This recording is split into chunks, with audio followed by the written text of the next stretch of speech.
Mercredi 9 mars, Lille. Malgré le vent et le froid, près de 10 000 personnes se sont rassemblées place de la République pour manifester contre la loi du travail, aussi appelée loi El Khomri. Pour se réchauffer, de la musique, des cornes de brume et surtout des slogans chantés en chœur. La particularité de cette mobilisation, c'est la forte participation des lycéens et étudiants. Thierry, membre de la CGT, encourage d'ailleurs les jeunes à se mobiliser encore plus. Ce que la loi propose pour eux, c'est un retour pur et simple au 19e siècle.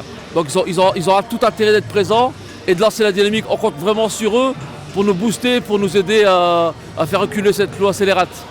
Alors que certains pensaient voir les étudiants manifester afin de sécher les cours, lorsqu'on les interroge sur le contenu de cette loi, ils n'hésitent pas sur les exemples. J'aurais plein d'exemples à donner, mais un en particulier, c'est par exemple l'augmentation absolument déraisonnable du temps de travail, qui va finalement nous rendre encore plus aliénés. Voilà, on n'a plus de temps pour nous et je pense que c'est pas acceptable.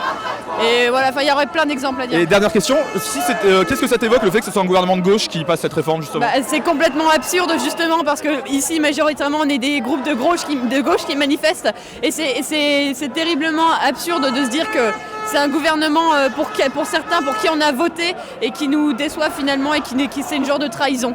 Les organisations syndicales et les lycéens présents exigent tous le retrait pur et simple de cette loi. Seule organisation à ne demander qu'une modification partielle, les jeunes socialistes.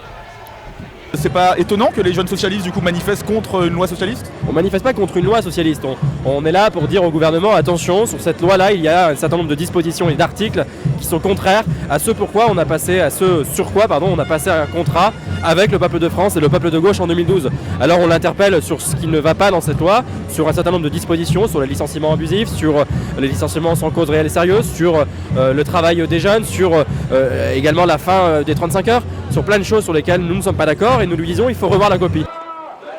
Au niveau national, ils étaient plus de 400 000 personnes à manifester.